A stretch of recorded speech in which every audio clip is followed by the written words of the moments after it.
Conventional wisdom says there's nothing for Missouri fans to learn against UMass. Well, I totally disagree, and I'll explain why. Right now, on Locked On Mizzou.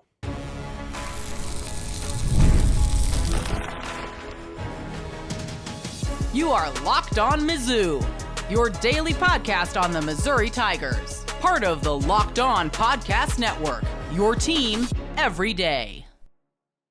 Hey, all you true sons and daughters, I'm John Miller, your Mizzou mafioso and the central scrutinizer of Missouri Tigers football and basketball. On today's program, I want to touch on a topic I overheard at the golf course yesterday. Do these Tigers make too much money these days? Is that the problem with the team? Well, let's dive into that topic a little later on the show. First, I want to remind you today's episode is brought to you by FanDuel. Place your first $5 bet and you'll get started with $200 in bonus bets guaranteed. Visit FanDuel.com to get started. And the conventional wisdom around the Missouri beat really is, okay, Missouri, there's nothing to learn in tomorrow's football game. Win, lose, draw. Yeah, well, obviously if Missouri lost, there'd be something to learn there. But the point is, even if Missouri won 68-0 or something like that, let's just round up to 69. Why not? But seriously, there is a lot to learn in tomorrow's ball game, in my opinion, because I think the start of this game in particular is going to tell me a lot. Is this team mad? Is this team embarrassed by its performance against Texas A&M? Are they dissatisfied with their start to the season overall?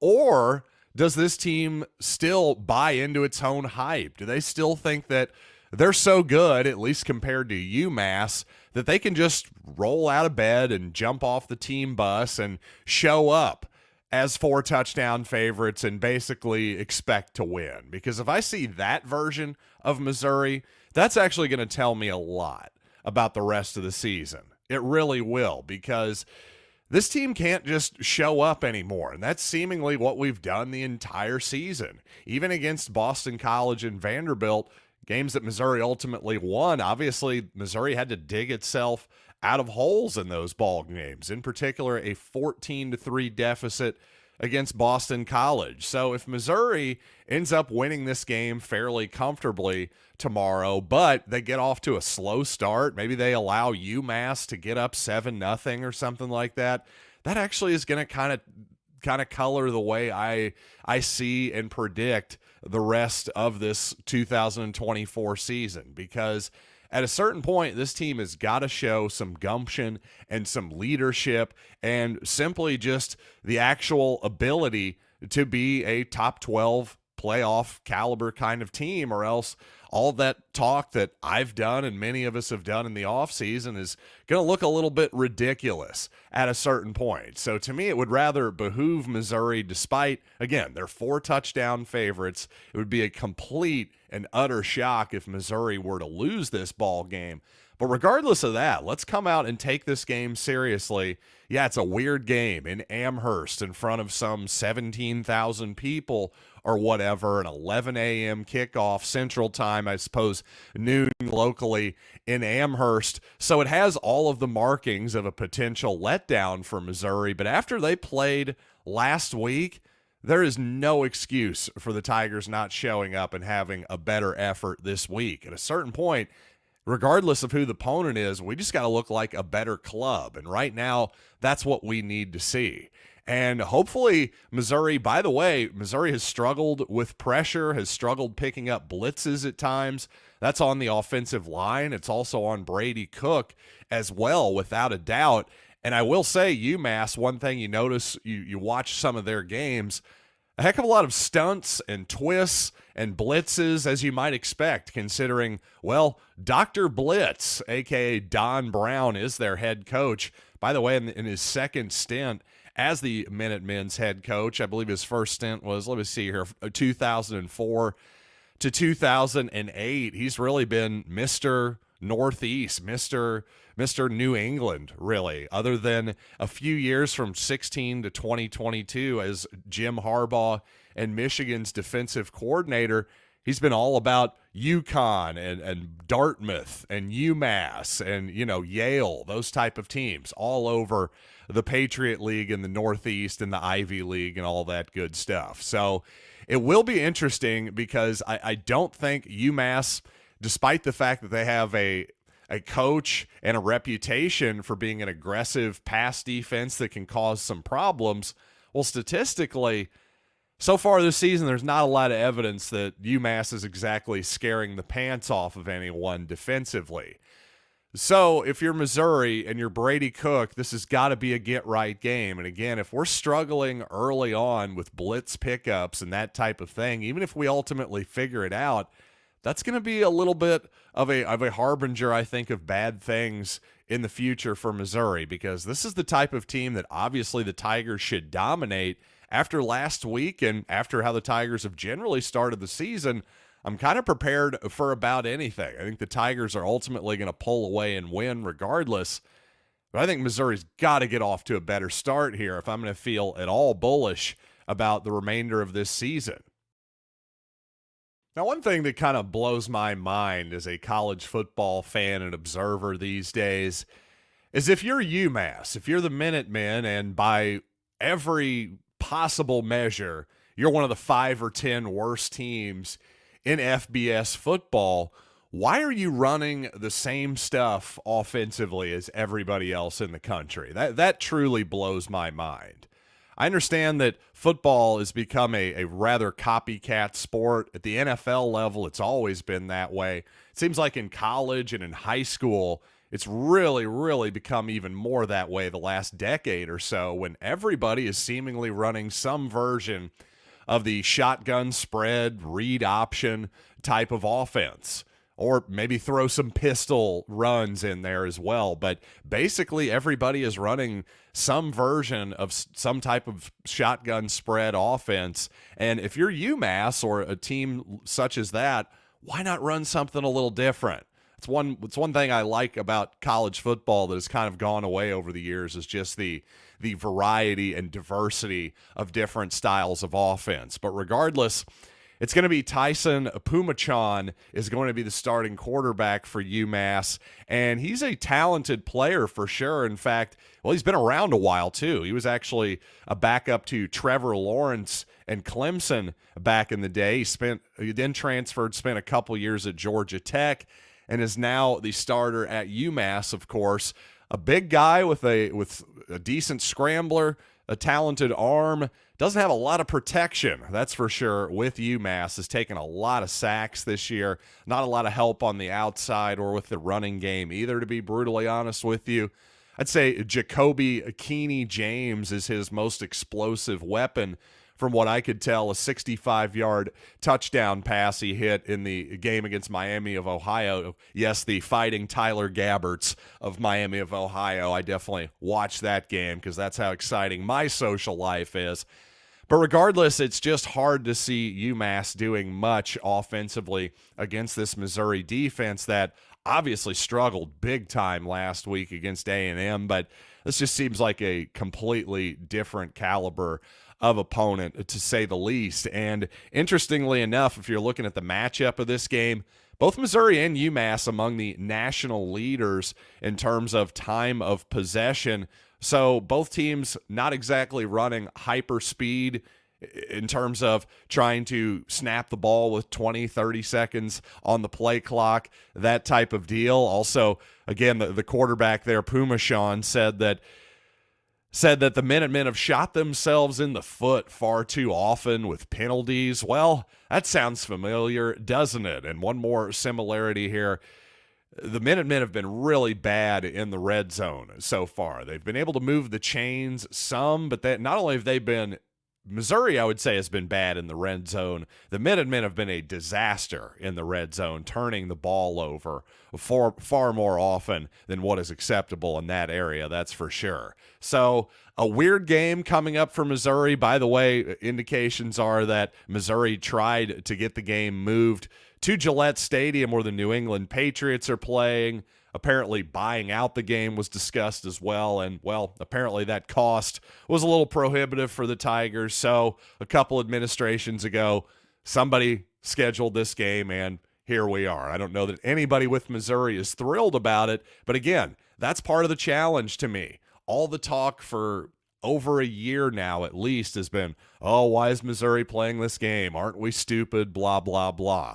I hope that doesn't trickle into the back of the player's mind in a negative way. And you can flip that and have it be a positive and think, all right, everybody expects us to just show up here. No, we're going to show up and dominate. That should be the Missouri mentality this week.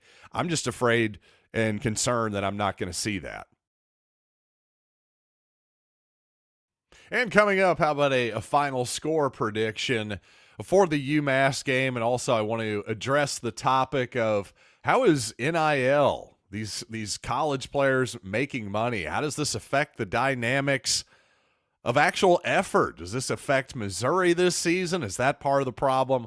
I want to talk about that broadly and specifically coming up here in just a little bit. But first, let's talk about Game Time, because if you're into sports, music, theater, or comedy, any type of live event, it's all about Game Time, the place to get all your last-minute ticket deals. And Game Time has a new feature called Game Time Picks. It makes it even easier to get tickets to your favorite live event, filter out the fluff, show yourself only incredible deals on great seats, so you don't have to waste time searching through thousands of ticket offers. I tell you, I love going to all types of live events this time of year, and Game Time truly makes it so incredibly easy to get last-minute tickets to all of your events. So take the guesswork out of buying tickets with Game Time. Download the Game Time app, create an account, and use the code LOCKEDONCollege for $20 off your first purchase. Terms apply. Again, create an account and redeem code LOCKEDON.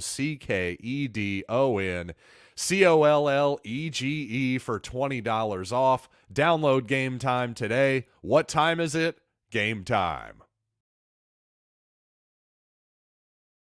So I'm on the driving range yesterday on my seemingly endless pursuit and journey of going from mediocre to above average at the game of golf. But as I'm working on my game, I couldn't help but overhear the group that was warming up for their tee time, talking about Mizzou football. As you might expect, some frustrated fans out there. One fan in particular was kind of grasping for straws, I thought, trying to find an explanation for a bad Missouri start, especially the Texas A&M game, of course. And, well, anytime something is new, it's natural for people to point in that direction. So, of course, I heard somebody saying, oh, this name, image, and likeness deal, all these guys are getting paid money. Oh, they're just out, having fun and not working as hard as they used to, that type of deal. Well, one of his playing partners, I had to say, this was an excellent point. He had to point out, well, all of our opponents, they're getting paid too, that type of deal. And the guys for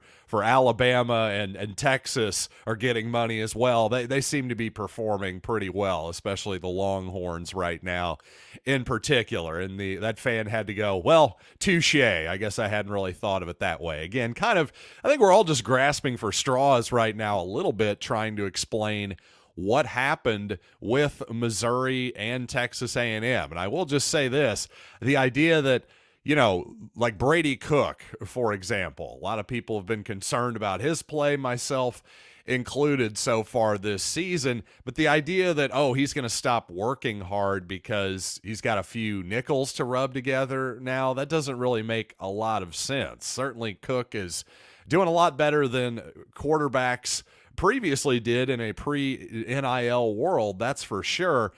But it's not as though Cook is making generational wealth here at Missouri. That is something he could make, say, at the NFL level, that type of thing. In other words, if you're chuckling right now at the idea of Brady Cook playing in the NFL, take it down a notch. The point is, entering the season, he had every chance in the world to improve his stock. He still does, by the way. Make it as a free agent, 7th round pick, whatever. The point is, football, there's plenty of opportunities to make future money. So the idea that, I've got a few bucks now, well, I definitely don't want any more money. That's not really how people work. And as the other person pointed out in the group there, Well, all these other teams are throwing NIL money around there too, so that doesn't really make a lot of sense. Now, what I will say, specifically when it comes to Luther Burden, I do think there's a danger, not just specific to him, he's just a good example of it. But if you're a team like Missouri, let's just say, for example, let's say the Tigers they beat UMass, but then lose their next couple of games to Auburn and Alabama. Well, the Tigers are then with 3 losses, almost certainly, I'd say 99.9% certain they're going to be on the outside looking in of the college football playoff. Well, again, in this new environment where we are in and entering, where the playoff is basically all that matters, does somebody like Luther Burden maybe shut it down the last 1, 2, 3, 4 ball games of the year? That type of deal.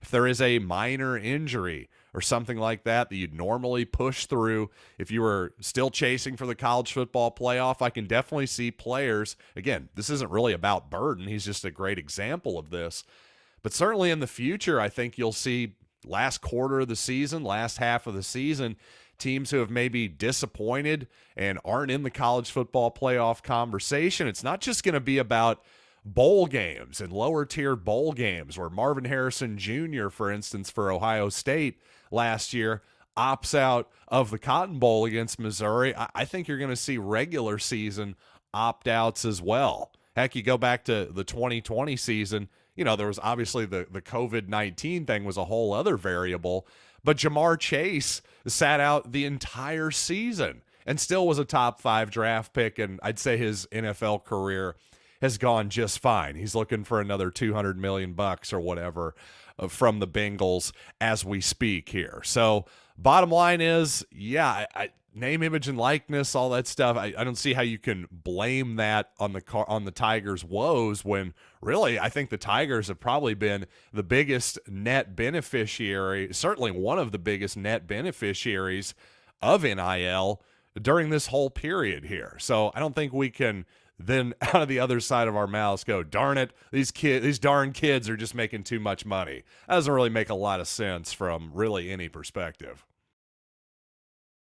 So once again, let's watch the start of this ball game for Missouri. If the Tigers come out guns a-blazing, ready to dominate what is clearly an inferior opponent on paper at least, then I'm going to feel better about the Tigers moving forward. If they don't, I think plenty of questions still remain. And to be honest, questions will remain regardless. Just all things being equal, Tigers need to start getting off to just better starts in general. And you know what? I think the Tigers did wake up a little bit after that Texas A&M game. Optimistically, I'm going to say the Tigers win this football game 35-7. I think the Tigers rush for more than 200 yards in this ball game. I think they get back to their bread and butter, outside zone, play action passing, that kind of stuff. Maybe some more pre-snap motion, not just with Luther Burden, but I think other guys on the roster, more of our receivers could use some of that action as well. But I also think defensively, again, I'm picking the Tigers to give up 7 points here. As bad of an effort as the Tigers had against Texas A&M, well, I think the Tigers have proven they can dominate inferior opponents here at the very least early in the season, the Murray State and Buffalo games, of course, being the examples there. But again, I'm taking the Tigers with a 35-7 victory in Amherst tomorrow. And so far on this season, both on the offensive and defensive sides of the ball, I'm wondering if Missouri sticks to its guns a little bit too long in these football games. So let's talk about that coming up here in just a little bit. But first, NFL fans, you can start the season with a big return on FanDuel, America's #1 sports book. So when you get a hunch in the middle of the game, you can check out the latest stats, view play-by-play, and so much more on the same page where you place your bets. And once again, I've mentioned this before. I'm going to mention it again. Vanderbilt and Kentucky, the weird line of the week for me. The Commodores, well, it's coming a little bit their way now, but Kentucky's still favored by 12.5 at home against Vanderbilt. Apparently, FanDuel thinks this is the biggest letdown game spot of all time for Vanderbilt. I get that. I really do, but 12.5 is just astonishingly high to me. I'll be honest, I'm just going to throw my hands up on this one and see what happens. But maybe you've got some more guts than that. And if you do, you got to get started with $200 in bonus bets, guaranteed when you place your first $5 bet at FanDuel.com. Now, I could certainly be wrong, but it sure appeared to me that this past weekend, Missouri stuck to its original defensive game plan against the Aggies, the one they had drawn up for Marcel Reed, and they stuck with it against Connor Wigman. And the reason I teased this with, hey, did Missouri stick to its guns too long, is because I had a quote that I was thinking of here. It's actually a quote attributed all the way back to the 18th century, a Prussian military strategist named Helmuth von Moltke. And even though I don't even think he knows what a run-pass option or a cover-2 defense is, but old Helmuth, you know what, I think he may have known something about strategy. His quote, loosely translated, goes something like this. It says, "No battle plan survives the first shot." So in other words, that's a phrase kind of similar to one of the phrases I like to say about football, which is every play looks good on the chalkboard, right? But the problem is the other team, well, they have their own ideas and chalkboards as well. And even more importantly, if you go, okay, this guy's going to block that guy, well, the guy you're trying to block, he doesn't have to go along with your plan. That's kind of the whole deal. And, of course, Missouri, to me, should have thrown out its battle plan at the first shot. With the first contact with the enemy last week, that battle plan should have been thrown into the garbage bin, essentially, because whatever Missouri was doing was not working. In my opinion, when they were rushing for, it was zone coverage, well, Wigman was picking them apart with the pass, with no pressure from the up front, by the way. Man coverage, same deal. The problem is then Wigman would simply tuck the ball and scramble effectively, usually for a first down. So to me, the new battle plan should have been, okay, we better put some pressure on this guy. We better blitz because our front guys aren't doing it. Standing back and letting him pick us apart in zone isn't working. The man coverage, we're not able to stop his scrambling ability. What's left? The blitz. To make the most basic strategic football analysis I can, how about some blitzes? I still am kind of mind blown that that's not what we saw. To me, that battle plan should have been thrown out with the first shot last week.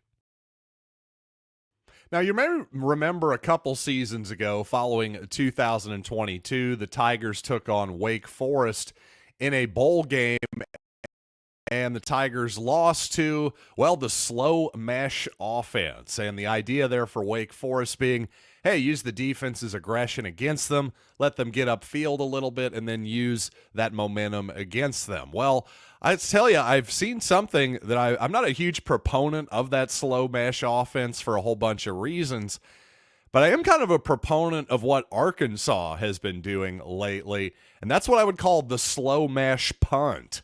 I don't know that anybody else calls it, but that's what I'm calling it, because one thing I've talked about this offseason a lot is how few punt returns are available in college football these days. Georgia, in the last year and a half, for example, has given up one actual punt return in 1.5 seasons. They didn't give up a single one last season. They gave up one to Alabama so far, an actual punt return. I'm not including fair catches, of course, but a ball that's actually returned for yardage. Georgia's given up one in a year and a half. So one of the reasons for that, of course, punters have gotten better. Their legs have gotten better. Teams have just gotten better at covering kicks as well. And a lot of that is, well, teams are basically, a lot of teams like Georgia are often abandoning the kick block and sending just a ton of guys back in coverage. And I'll say this, I'm a big proponent of rarely going for a punt block, because it seems like more often than not, the result is, you get a lot more penalties giving him an automatic first down by roughing or running into the kicker than you ever get punt blocks. That's my humble opinion and position on trying to block punts. But I will say this, I think Arkansas and other teams, I've seen it as well, but particularly the Hogs, have got a nice counter to just everyone turning their back and running to go chase the football. Well, again, the slow mesh. You catch the football as the punter, and then instead of just immediately punting it, take kind of a shuffle step or two or three. And then by the time you get to that third step, if you see those defenders are running with you essentially, just take off and run. Go get the first down. Heck, it's 4th and 10. In that scenario where everybody's turned their back, you can probably, even the punter can go get that 10 yards. He really can. So I think this is a really interesting counter that certainly it's not going to work every single time, but just the idea of, okay, I can just hold on to the football a little longer and keep the defense in. There's value in that beyond just the fake itself. So I love the X's and O's, the cat and mouse game, all of that good stuff. It's another reason why I'm a little disappointed, as I said earlier in the program. Why don't teams like UMass, who really have nothing to lose, why don't they try more interesting stuff instead of just trying to run the same essential offense that the big boys and most of college football and even high school football are running at this point? Again, college football, get more diverse and interesting offensively. That's all I want from you these days. But regardless, hope you've enjoyed this program. Hopefully I've had a diverse enough group of topics for you on today's program. And I'll promise you this, after the UMass game tomorrow, I will get you a reaction post-game show ASAP when the game wraps up. So I'll see you all tomorrow afternoon, tomorrow evening, right here on Locked On Mizzou.